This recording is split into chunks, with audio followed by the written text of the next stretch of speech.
4 ಲಕ್ಷಕ್ಕಿಂತ ಹೆಚ್ಚು ಒಂದು ಬಜೆಟ್ ಗಾತ್ರ ಇರುವಂಥ ಈಗ ಆರ್ ಅಶೋಕ್ ಅವರು ಹೇಳ್ತಾರೆ ಇದು ಬೊಗಳೆ ರಾಮಯ್ಯ ಒಂದು ಬಜೆಟ್ ಅಂತ ಹೇಳಿ ಹೇಳ್ತಾರೆ. ಯಾವ ವಿರೋಧ ಪಕ್ಷದವರು ಮಾತಾಡೋವಂಥದ್ದು ಸಹಜ, ಹೌದಲ್ಲ.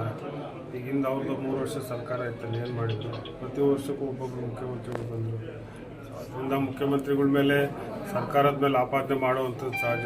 ಆದರೂ 58,000 ಕೋಟಿ ನಾವು ಎತ್ತಿಟ್ಟಿಲ್ವ? 5 ಭಾಗ್ಯಗಳಿಗೆ ಎತ್ತಿಟ್ಟಿದ್ದು ತಾನೆ. 38,000 ಕೋಟಿ ಗೃಹಲಕ್ಷ್ಮಿಗೆ ಎತ್ತಿಟ್ಟು ಅದೇನು ಬೊಗಳೆ ಆಗುತ್ತೆ?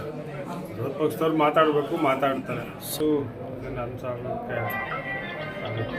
ಯಾಕಂದರೆ ಇನ್ನು ಕಾಲಾವಕಾಶ ಇದೆ.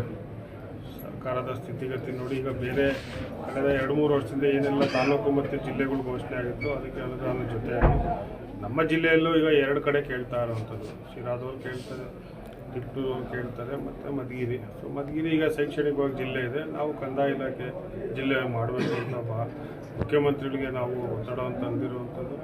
ಸೊ ಇನ್ನು ಕಾಲಾವಕಾಶ ಇದೆ. ಮುಖ್ಯಮಂತ್ರಿಗಳು SC ಕೊಟ್ಟರು, ಅಲ್ಲಲ್ಲಿ ಮುಸಲ್ಮಾನರು ಬರೋದಿಲ್ಲ. ಅಲ್ಲಿ ಮುಸಲ್ಮಾನರ ಮೇಲೆ ಯಾಕೆ ಟಾರ್ಗೆಟ್ ಮಾಡೋವಂಥದ್ದು? ಎಲ್ಲರಿಗೂ ಕೊಟ್ಟಿದ್ದವರಿಗೆ ಎಲ್ಲ ಸಣ್ಣ ಜನಾಂಗನೂ ಜೊತೆಯಾಗಿ ತೊಗೊಂಡಾಗ ಅವರು ನಾಳೆ ಬೆಳಿಗ್ಗೆ ಇದರಲ್ಲಿ ಗುತ್ತಿಗೆಯಲ್ಲಿ ಅವರು ಒಂದು ಭಾಗಿಯಾಗಿ ಆಗಬೇಕು. ಅವರು ಮುಸಲ್ಮಾನರು ಮುಂದೆ ಬರೋದ್ರಲ್ಲಿ ತಪ್ಪೇನಿದೆ? ಈಗ SC ಕೊಟ್ಟಿದ್ದಾರೆ, ಜನರಲ್ ಅವ್ರು ಮುಂಚೆಯಿಂದಲೂ ಮಾಡ್ತಾ ಇದ್ದಾರೆ, ಕೊಡೋದ್ರಲ್ಲಿ ತಪ್ಪಿಲ್ಲ. ಬರೀ ಮುಸಲ್ಮಾನರನ್ನ ಅಂತೇಳಿ ಬರೀ ಮುಸ್ಲಿಮ್ ಅಂತ ನಾವು ಟಾರ್ಗೆಟ್ ಮಾಡಬೇಕು. ಅದನ್ನೇ ನಾನು ಹೇಳಿದೆ. ಅದರಲ್ಲಿ ಕ್ರಿಶ್ಚಿಯನ್ಸ್ ಬರ್ತಾರೆ, ಜೈನ್ಸ್ ಬರ್ತಾರೆ. ಸೊ ಬೇರೆ ಬೇರೆ ಅವರಲ್ಲಿ ಬರುವಂಥ ಎಲ್ಲ ಜನಾಂಗದಲ್ಲೂ ಸೇರಿಸಿ ಅವರು ಅದರಲ್ಲಿ ಕಾಂಪೀಟ್ ಮಾಡ್ಬೋದು ಗುತ್ತಿಗೆ ಇದರಲ್ಲಿ. ಅದರಿಂದ ಬರೀ ಇವರು ಮುಸಲ್ಮಾನರನ್ನೇ ಅಂತ ಟಾರ್ಗೆಟ್ ಮಾಡ್ಕೊಂಡು ಮಾಡ್ತಾರೆ. ಈಗ ಅದೇ ವಿಚಾರವಾಗಿ ಈಗ ಯತ್ನಾಳ್ ಅವರು ಸಹ ಇದು ಯತ್ನಾಳ್ ಅವ್ರ ಬಗ್ಗೆ ನಾನು ಜಾಸ್ತಿ ಹೇಳೋಕ್ಕಾಗತ್ತೆ. ಈಗ ಸದ್ಯಕ್ಕೆ ಅವ್ರು ಸೆಟ್ರೇಟ್ ಮಾಡ್ಕೊಂಡ್ರೆ ಸಾಕಾಗುತ್ತೆ.